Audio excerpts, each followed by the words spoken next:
probably one of the biggest moments of my life, discovering a grove of bamboo, deciding to make a flute, making the flute. I didn't play flute, but I played clarinet and had good musical understanding, taught myself the flute.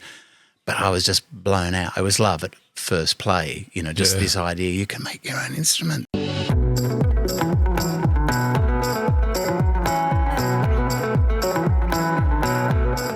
Hey, this is Radio Woodfordia, and I'm your host, Harley Breen, trying a new hair thing. And my face has got coconut oil on it, so it looks like I'm really hot and sweaty. But I'm not. And if you're only listening to this, you don't know what I'm talking about.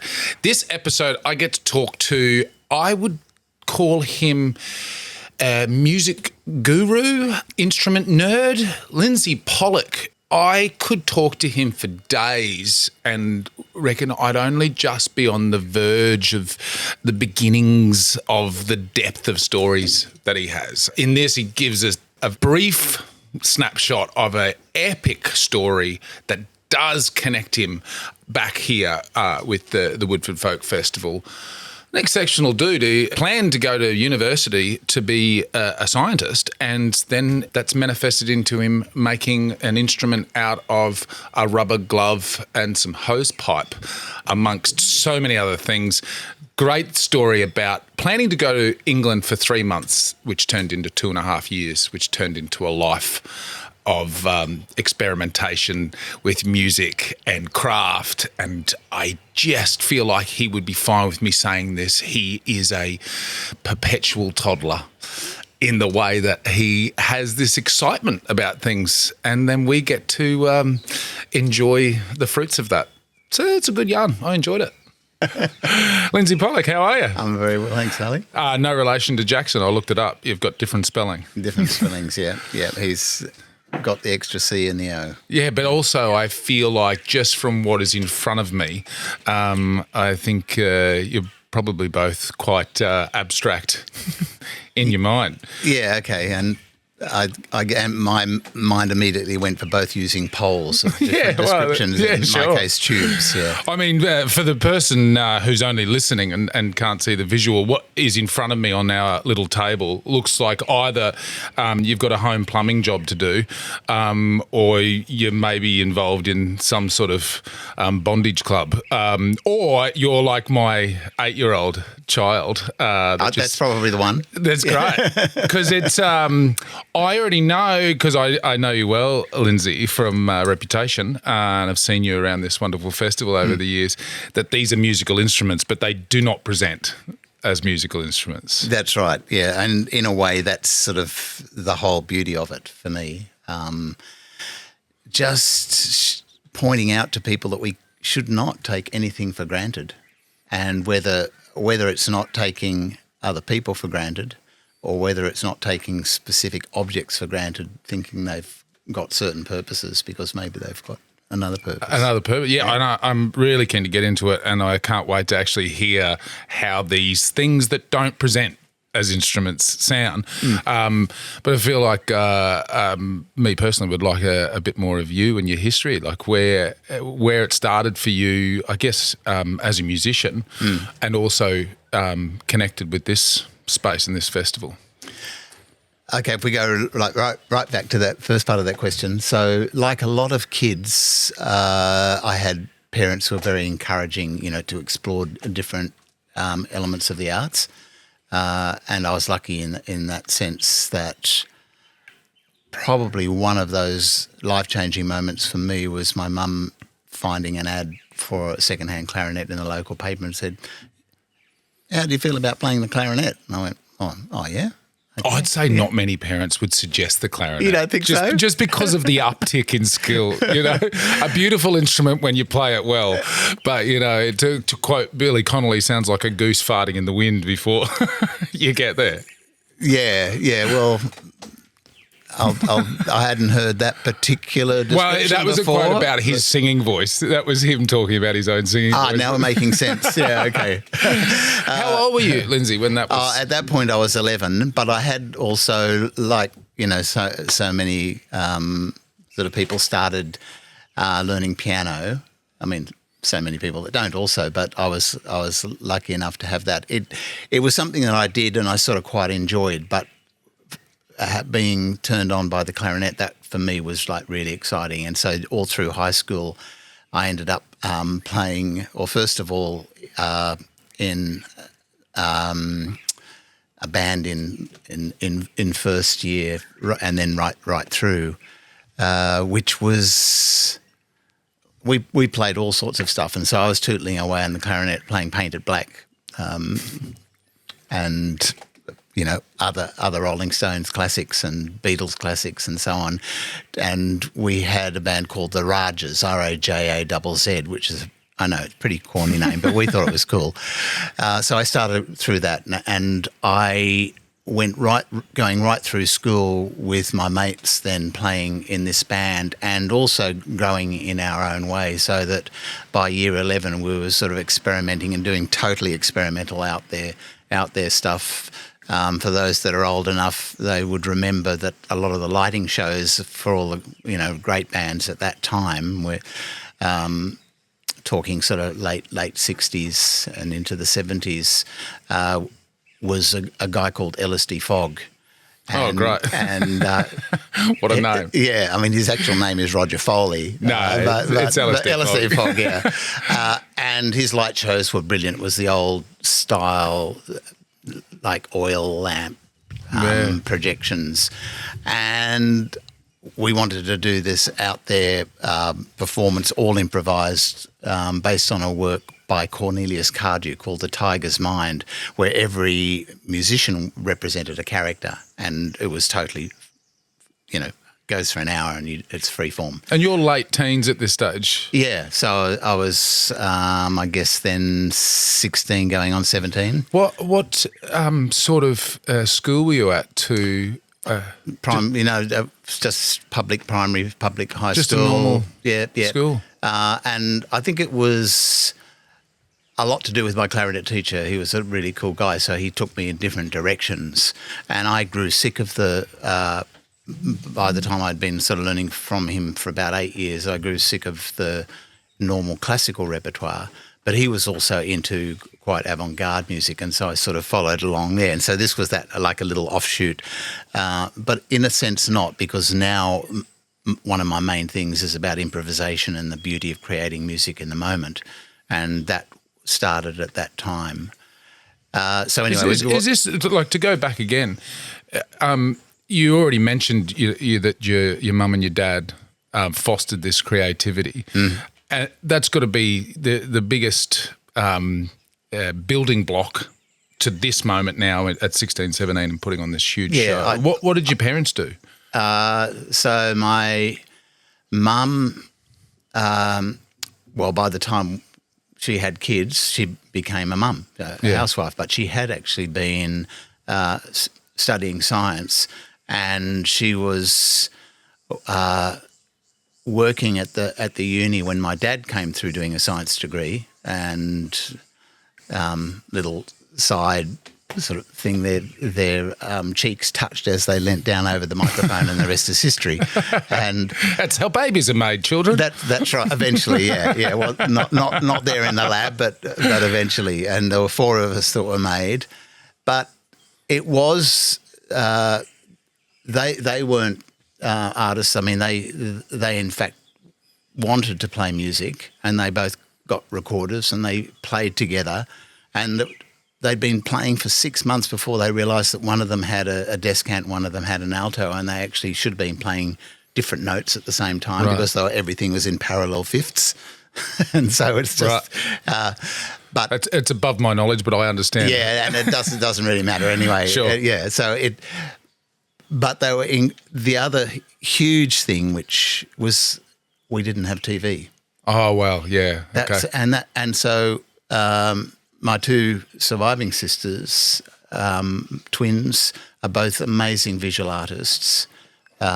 One's also like an incredible poet, and I'm sure a lot was to do with just the fact that we were encouraged in that area, but not having TV meant we were also encouraged to be creative. Well, you've got to be creative, because that's the problem we've got now. And I'm asking these questions for very personal reasons. I have 4 children, and want to foster this sort of creativity, and we do a lot to try and get there. And we don't have a TV. We do have screens that they're allowed, and as you're frustrated as a parent, all of a sudden there's more and more screens allowed. But a huge problem, I think, with kids these days is there's no boredom. Yeah. No one's bored. Because when you're bored, you've got to figure out a way to be not bored. Yeah. And you look around and there's some sticks there and, absolutely. we'll play with him. And we can have lots of fun. And I still think even though your era you grew up, it was probably fairly common for people not to have TVs. But maybe more common than it is now for people to not have a TV. But I still think it's very rare the way that you were nurtured and encouraged. Yeah, I think we were encouraged hugely in that way, and very, very grateful for that because it just pushed me in a whole area. But I need to finish off that LSD fog story. Yes, I want to jump back to that. Absolutely. So in terms of the music that I was playing, we were playing sort of popular music with an unusual lineup. Part of it was unusual in the sense that we had a trumpet and a clarinet, but we had guitar, bass and drums. And so we experimented with a whole lot of different things. And then the ultimate sort of experimentation was actually in final, year 12, putting on this gig with LSD Fog doing the lighting and a piece called The Tiger's Mind by Cornelius Cardew. And so for me then, my journey, I decided that I actually wasn't interested in the clarinet in terms of the sort of repertoire that I felt it was offered me. And I was lucky enough, probably one of the biggest moments in my life, discovering a grove of bamboo, deciding to make making the flute. I didn't play flute, but I played clarinet and had good musical understanding, taught myself the flute. But I was just blown out. It was love at first play, this idea you can make your own instrument. You don't have to go and buy it. And had you seen anything because now I can YouTube, you probably, teaching me how to do that. But was there anything, or was it just a sort of creative intuition, like I should be able to create a sound here? I think the creative intuition concept is a good one. Yeah. I should be able to create a sound. And my plan was to become a scientist, like my dad, and I was really interested in the brain. I wanted to be a neurophysiologist and learn how the brain worked. And I was already enrolled in a science degree at Sydney University, and I used the library there to explore the idea of measurements for flutes, and so I started copying them and making more bamboo flutes. I went, this is cool. Yeah, it's time to drop back to part-time at uni. Because the bamboo flute making is taking over. Yeah, it was taking over, and I thought it'd be cool to teach other people to do this. And the Nimbin Festival was Mardi Gras 73. No, this is back in 73. Right. So this is the Aquarius Festival, the very first one. They've had the 50-year reunion now, just about, and so that was at a time where I was just, so enthusiastic, and I wanted to pass on that enthusiasm to others. So I went up to Nimbin, and part of the festival, apart from playing there with a band called the White Company, I was teaching people to make bamboo flutes. And then I was getting so excited about it, I want to make wooden flutes. So I taught myself wood turning, got a lathe. Great. And then realised that there was this whole world of early music, like medieval and Renaissance music, where the instruments were simple and you had sets of Renaissance flutes in 3 different sizes. So I started making them. And then I thought, no, I want to go to where can I go to learn more about this? I know, I wonder if I can get a grant to go and visit all the great collections in Europe. And I did. I managed to get a small Australia Council grant and went to, travelled with my girlfriend all around Europe, visiting museums and measuring them very precisely. What era is this that we're working in? So that was in 76. Okay, right. Yeah. Right. So by this stage, uni has now been not just part-time, it's over. Yeah. I didn't drop out. I just deferred my can go back any time, I'm sure. When you finish making flutes and other instruments, that's sure, right, yeah. It's still there. So I find myself... It's not free anymore though, Linsey. That's, I think possibly I won't. So you went on a whirlwind tour. Whirlwind. Yeah. So for about 3 months we travelled around Europe, and I had was pre-internet. So, I look back and I think, how on earth did I get in touch with all of those museums? And they wrote back to me and, just by letter. Snail mail. Snail mail. Wow. But I got over there and basically every museum that I'd asked welcomed me. It's all really within 15 years that became pretty impossible because it was the whole interest in those instruments was growing. And so but when I did it, there was sort of no one really trying to get into the... get them out, touch and feel and use them. It's incredible. Which would be impossible now. Yeah, absolutely. It's so protected. Absolutely, yeah. The last museum was one in London, the Horniman Museum. And so that was a pretty cool museum and enjoyed that. And our time in London, we sort of travelled all around London just as tourists, and there was a great area called Clerkenwell, which was the watchmakers district. And so it was cool because it sort of was going, just looking in windows, and there were watchmakers doing their trade and sort of repairing watches. And I looked in one window and there was this cast iron treadle wood turning lathe. And I went, it looks so beautiful. For sale, £20. I went in and I did like an impulse buy, and then I came out to Janet and said, do you want to stay in London for a while? I've just bought a lathe. I don't think there's a lot of people on an international trip would impulse buy a lathe, but I really like that. Yeah. Anyway, so we needed a workshop space. Janet was a reed maker, so she was making reeds for instruments like bassoons and oboes, specialising in double reeds. So we said, well, let's each set up a workshop, and we looked around, found an amazing collective of craftspeople, 25 craftspeople living in this old warehouse right on the Thames. Wow. The whole warehouse was, I think, rented for £25 a week. God. Which and all of the people in that collective were gradually sort of doing up the warehouse, but there was a real mixture of just different skills and people, and we ended up staying and living in London for like 2.5 years. God, I'm jealous of that whole story you've just told. Especially that collective of craftspeople. Yeah, well, it was extraordinary. It was just so lucky, and even luckier that we needed somewhere to stay. So the idea was to find somewhere to squat. But Mike, who was one of the people that had set up this collective, said there's actually an old barge just moored off our barge.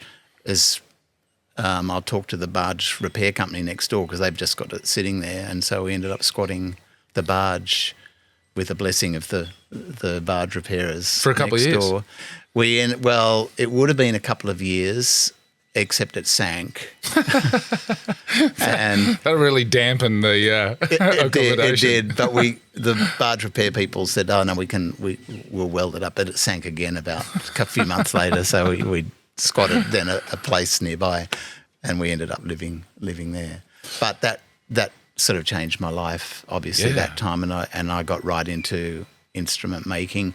But also the other thing that had changed my life is just before leaving Australia, Huffy, a friend that I was sometimes would stay when I'd sort of come in from Northern Beaches area where I was sort of living for a little while, and he was in Ultimo. I'd come in and go. He had an incredible record collection, so I'd be looking through all these vinyl albums and Macedonian folk music. Wonder what that is, and put it on it. And again, another love at first listen. It was, what is that instrument? Even in that era, that's got to be a rare album to find in someone's collection. Absolutely. And it was the sound of the gaida, or Macedonian bagpipe. I just fell in love with it. So while in London, I looked around for other people that were maybe into Macedonian music, big city, you never know. And in fact, I found a group of crazy Poms that all loved doing different dances from, Yugoslavia at that time. So Tito was still in power then. And Macedonia was actually the main area in Yugoslavia that they did the dances to. And they had a group of 4 musicians playing traditional instruments they just missed one instrument, and that was the guider. And that's the one you wanted, so and that bad. was the one I wanted. And the guy who led that group had one, and I'd already travelled through Bulgaria and bought a similar. They've got a guider, the Bulgarian bagpipe there, had already sort of bought one of those and was sort of starting to practice and get the hang of it.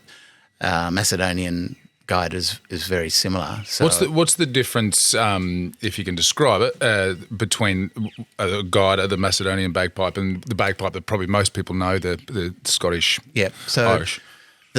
The main difference is that the Macedonian guider has one drone, so the Scots have got the three drones, but also a very different reed setup. It's a conical bore and a double reed, so that's why it's very loud and strident. Whereas the Macedonian bagpipes and many other bagpipes around the world have got a single reed and a very slender, sort of narrow bore. So it's a much more mellow sound. So you still feel a bag full of air. It's a bag. It's usually a full goat, like a young goat that's been slaughtered and skinned in. For a moment there, I thought it was a live goat. That'd be so exciting, just to have a live goat under your arm. Well, it feels pretty live, once the air is in there. So anyway, that was then became another whole strand for me. So I had the workshop, but I had this, a wonderful group of people that I was sort of playing this music with, and during that time I thought, I've got to go to Macedonia. Like I got to a certain point and I went, I really want to go and hear it in the flesh and find a teacher over there. And so a couple of us, friend Adam, who was one of the musicians in that band, we bought an old kombi. And of the time, and it was very much of the times. Worth a fortune now, that kombi. That one's still somewhere on the coast near Split, where it broke down. We tried to get a replacement motor, didn't happen. So we ended up bussing the rest of the way to Skopje. But through a few lucky connections, we found Lazo, who was just retired. He'd been. Is this the Macedonian gypsy folk legend? That starts at that time, the connection with those guys. Right. So first of all, I found Lazo. I ended up living in his back garden for 3.5 months, and so that was sort of out of my time in London. I sort of went across and stayed living with him. Janet was sort of still living in London at that time, and I was just so lucky to, it was a chance meeting. I'd gone to try and get some extra reeds and had been given an address of somebody who actually sold, these guider reeds, and there was another guy there who was buying a new goat skin for his guider, and through an art student who had sort of taken us under his wing, because I was travelling with Adam, who was also found his teacher in virtually the same village. So he was learning the kaval, or long flute. I've sort of stopped then because I'm going, this is a bit of a long rave. Mate, look, I reckon there's about 4 different episodes of this podcast we could have drilled down in on just specific moments of those stories. I guess why I'm sitting here in awe for those just listening. I guess why I'm concentrating on it is in starting to, a couple of years ago, somebody asked him to write an article about what we're talking about here. Yeah. I just realised that my life is totally been sort of shaped by totally random events. Yeah, and a few times now, Lindsay, you've used the word luck, and I was lucky here and I was lucky there. I don't, from my perspective, looking at your story and hearing it, I don't see it like that. I think I would love to absorb your energy. Is you've been open to adventure. Yeah, okay. That's, and just gone, well, let's just see what happens. Yeah. Then that's exactly what I was just about to say. It's I call it luck because, in a way, what is luck? Sure.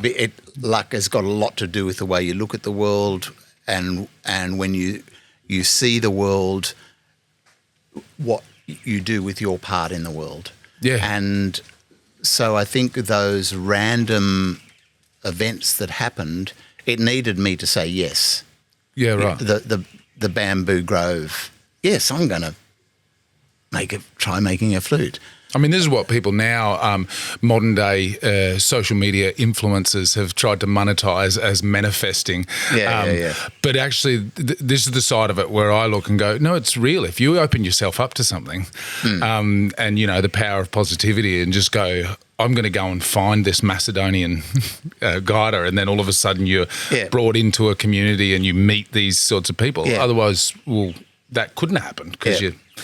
The thing I really like it is the randomness of some events that you say yes to, like the kombi breaking down was the best thing that could have happened to us. We'd set it all up so we could sleep in it and live in it because knew we were going into a cold winter in Macedonia where it snowed, and so we had a heater in it, and and there we'd it was left. But by it being left, we had to find somewhere to live. And looking for somewhere to live, that's how I found Lazo, who had a granny flat in his backyard. That was the first connection, us looking for somewhere. And had the kombi not broken down, you wouldn't have had to find it. That's right. Yeah, and then it just turns out that he happens to be a guider player who'd become a policeman but had had an injury and had retired, early at 55. He'd just retired and he was bored shitless. And suddenly he was this young guy that he could spend time with playing, and he'd never taught before. He never even thought about it, but he was incredibly generous. It also meant he had some income coming in from us renting the granny flat. Well, and where, to be boring and practical, where was your income coming from? So my income at that point, I'd actually done quite well with the workshop. Back in London? In London, yeah. So suddenly I found there was actually a market for these things, whereas in Australia you was really struggling to find people interested in early Renaissance flutes, whereas there I ended up being a supplier for the Bradford Early Music Shop, which was the main sort of music store in Britain that was supplying the whole early music scene. So I was making, had made enough money to sort of save up, and you could live very cheaply in Macedonia also. Sure. We had our accommodation, and so we'd just go into the markets and buy our food and come back and cook it over the wood stove and play hours of Guider. What a life. It was great. So that was... And a cracking movie. We should be jotting these notes down.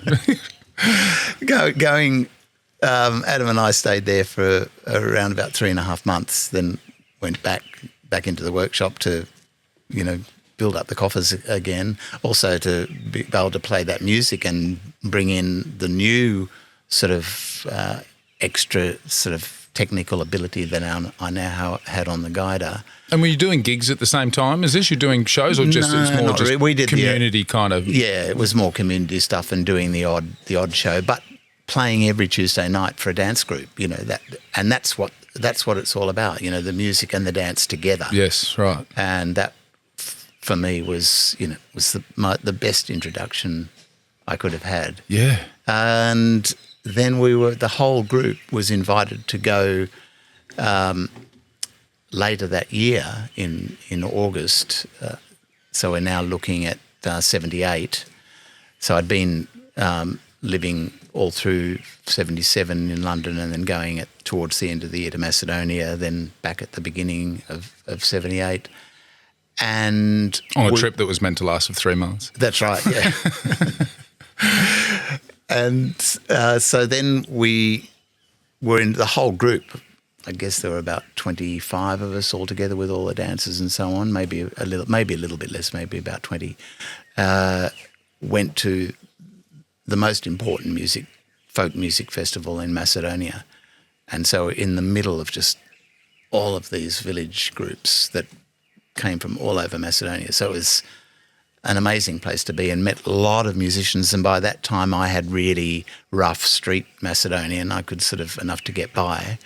And so we could talk to other musicians, and Adam and I were invited to come and visit us, come to our village, you've got to come. And particularly this one invitation, it was a number of gypsy musicians who said, "Come to Berovo. We're right on the border of Bulgaria, but we'll make you welcome."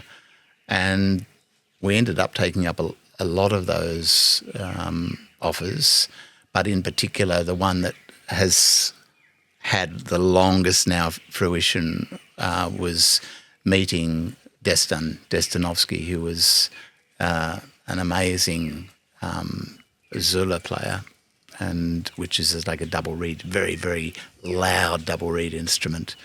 And he's a big deal within this world. Well, not in the overall world, but in his village he certainly was. Yeah. Right. And he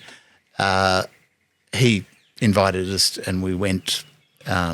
We were a number of, by that stage, Chris, who was one of the other members of the music group that we played with in London, and a friend, Linda, who was also ended up coming from Australia to London and ended up dancing with that group. So the three of us ended up travelling, and what ended up being the most amazing connection was with the Destanovsky family. He had two sons three sons and a daughter, but the two older sons both were obviously learning from him and were going to become musicians. Anyway, we were welcomed with open arms and adopted into the family. Adopted into the family totally, to the extent that we had to pull back a little bit because it's two rooms with the floor. We had to have the bedroom, and we went, no, this is can't do this. So we would disappear after 2 days and then give it a little bit of space and then come back and visit. But now to move to something that connects, well, later in the story to Woodford. Because I think that we could definitely do multiple episodes with you, Linsey, but I hate to do this huge jump, but there's quite a big jump then from... There will, but I'll bring it up, but I think then we can come back. I'll just do a little... and then somehow I've got to get into the instruments, and I don't want to cut any of these stories off, and there's so many details I want to dig back into. So, I just feel it's sort of necessary just because it's so amazing what happened, but not for a long time. I wrote to the Destanovsky family, but they weren't writers. They weren't sort of, able to necessarily write back. And so I gradually over 3, 4, 5 years stopped writing and we lost touch. About 25 years later, I guess, I started looking online, putting in Destanovsky family, musician, Berovo, nothing. Next year I'd try it again, or next 6 months later, nothing, and then I'd get a hit. And it was a hit to a YouTube video of a dance teacher in Malaysia who had just taken a group over to Macedonia, and I was looking at the guy playing the Zula and thinking, could that be Milo? Milo had been the 15-year-old son, but we're now looking 35 years later. Sure. So I think it is. And there was the name Destanovsky attached to the clip. So I get in touch with the Malaysian, who I thought was Malaysian. She actually was Macedonia, had come from Berovo, but she had gone to America and then gone to Malaysia. She ended up and is still in America. But I said, is that by any chance Milo Destanovsky? You just cold called her, sent her a message. Yeah. The son of Destan. And she said, yes, it is. And I said, could I have his contact? And so we reconnected. I connected with Milo, who had been 15 at the time. I'd been 23, Incredible. I think. And so there'd been about, that 8 years difference between us. So I was sort of in between him and his dad in age. And so after all those years, back in 2013, I went and visited them again, and it was just open arms again, and just this incredible welcome. And I've coming back to Australia after that, I just thought I've got to try and get these guys to Woodford. Yeah, absolutely. And I talked to Chloe, who at the time was doing the programming, and she was really, really positive. And thanks to Woodford, it all ended up happening. We brought 19 wow. gypsy musicians across from Berrivale. For what year of Woodford? So that was end of 2015. Right. Yeah. So 2 years. So in 2015, I went back and said I'd already connected and said, look, this can happen. Yeah. We can bring we can bring you out to this. What other festival in the world would say yes to that? Well, originally the idea was to also. Because it's an expense, as you can imagine, quite an expensive thing to bring 19 over from Macedonia. Well, it's not 1977 anymore, driving around in a kombi. Yeah, that's right. And this is a very, very far way away from everything in the world. That's right. This country of ours. Yeah. Yeah. So it happened. I mean, we'd hoped that the Sydney Festival would come on board. They ended up not being able to follow through, and we said, let's do it anyway. We'll manage it. Yeah. Incredible. Yeah. Yeah. So that's sort of a little connection with something much more recently that's happened, but it shows how these tentacles sort of go through time. Saying yes to things way back, in your late teens, and then into that journey and that adventure you have has resulted in that connection and bringing that here. Like, how else would anyone even know about that group if not for your adventurous spirit? That's incredible. Except for Balkan music enthusiasts who would have picked up probably on the big brass ensemble that they have, Uska Khan. So the three groups that ended up coming across the big sort of brass ensemble, which is very typical of the Romani music from that area. Then the very traditional, the Zurla that I described, that Destin had played, and now his son Mila had taken over. Unfortunately, when I did go back in 2013, I'd missed Destin by 2 years. He'd died 2 years beforehand, which was very sad. But Mila and also his brother Jaffa and I sort of like we're brothers. Yeah, absolutely. Yeah. It seems that I can see it in the emotion of the way you talk about it. It's so exciting. And, what a gift, because, I'm not a fan of Macedonian gypsy music, but the joy that I see in you and the opportunity that I get to hear that kind of music, it's not like it's just going to come up in my playlist. I feel grateful for that. Yeah. Yeah, genuinely, for your adventures. I'll live vicariously through you, Lindsay. But then, and I'm sorry to myself that I have to do this jump. How do you get from making Renaissance instruments, having this incredible journey, being with quite traditional musicians in traditional environments, to making an instrument out of what looks like a bit of conduit, a plastic funnel, a rubber glove, and a bit of plastic piping. Oh, and some garden hose. I mean, I've made things like that before, Lindsay, but there's usually some smoke coming out of it. This is actually smokeless. Yeah. That's an instrument. And for those who are only listening, you definitely need to click on. I'm sure there'll be a link to a YouTube video here so you can see this contraption. It's a beautiful piece of craft in its own right. Yeah, but you seem like, to give you credit, you seem like you're a master craftsman. You spent a lot of time. You impulse bought a lathe in London. You could do a beautiful bit of craft to make this. Why have you chosen these bits and pieces? Oh, well, I've got the two running side by side. So I'm still at the wood lathe. I've just finished two instruments. One which has just gone down to Brisbane, but most of them go overseas. One which was on its way to America, but thanks to tariffs, to the orange baby. From the emperor with no clothes.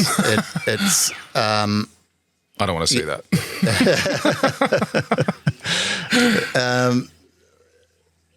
Yeah, it So it sort of didn't ended. go? I went to the post office to send it, and anyway, cut a long story short, I'm not sending any stuff to Yeah, America anymore. of course. But I'm still making They're lost. instruments, finely crafted instruments out of beautiful Australian Right. timber. This was, if you sort of follow my journey, the next bit when I returned from London, I started making a lot of bagpipes because I'd fallen in love with the course, guiders. yeah, So I was yeah. making quite a lot of guiders, and finding that there were people around actually That wanted them. even in Australia who wanted them. I'm only hearing about them today, and I want one.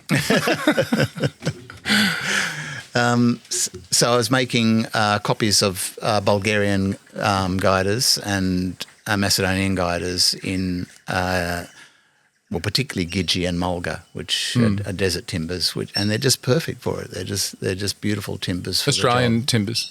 Yeah, great. Yeah. Oh, wow. Yeah, so Gidgee you find that up in the scrub, sort of up northwest Queensland. Okay. Common name is stinking wattle. Gidgee's a bit nicer and more palatable than stinking wattle. It's an acacia Right, Cambaji, okay. and that's one of my favourite timbers to use. So I am that side. You're still doing that mastercraft sort of side of things. not as much. Like I pulled right back. Yeah. And I'm not making a heap of instruments, but making a few of those. But at about the same time, when coming back, I discovered just the joy of making instruments from found objects, and the whole concept of not taking the world around us for granted, and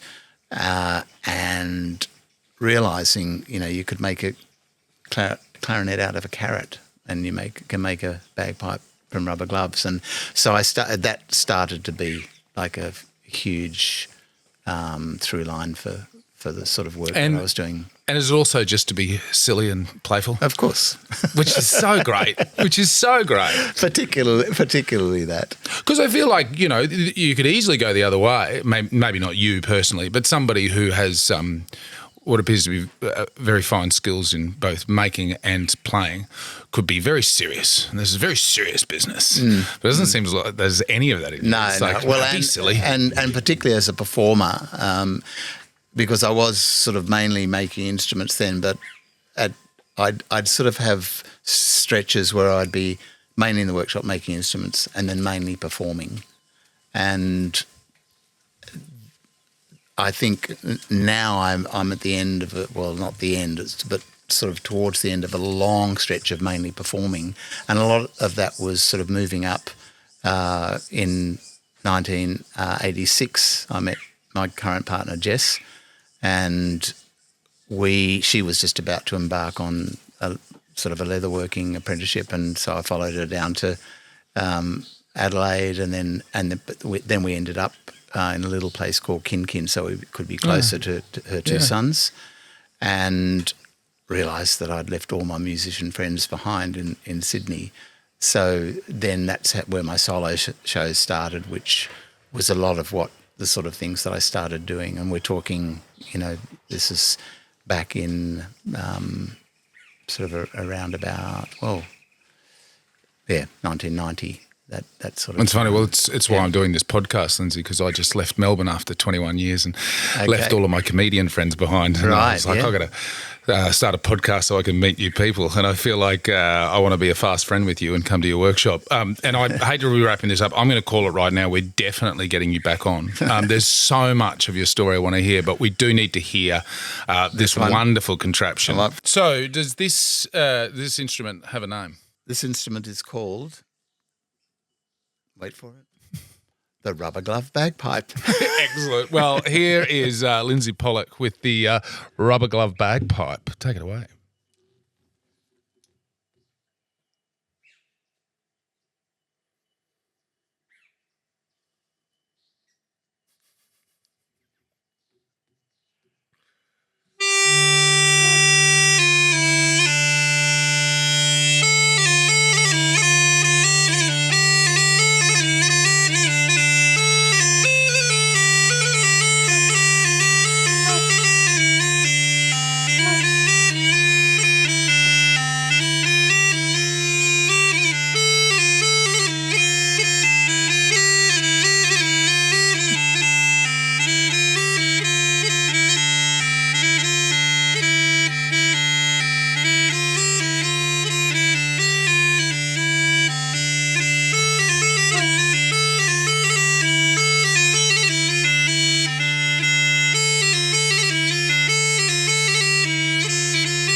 Linsey Pollak. What a completely, utterly ridiculous thing, and the world is better for it being in it. Thank you so much, mate. Could talk to you all day long. Our pleasure. Well, as you heard, could have gone for another 4 hours. Could have talked about so many different strands of that story with Linsey. What an inspirational guy. I want to see the lathe. I didn't ask if he brought the lathe back. Is the lathe in Australia, or is it still in England? Anyway, I'm going to have him back on so I can talk to him heaps more. If you want to check out heaps more of Linsey, you can go to his website, which is linseypollak.com.au, or Sunrise Sessions 333. This podcast was recorded on Jinnabara country. It's produced by the wonderful boffins at Woodfordian Inc. I am your host, Harley Breen. The music was provided not only by Linsey Pollak on this episode, but the wonderful folk that are the East Pointers. Thanks.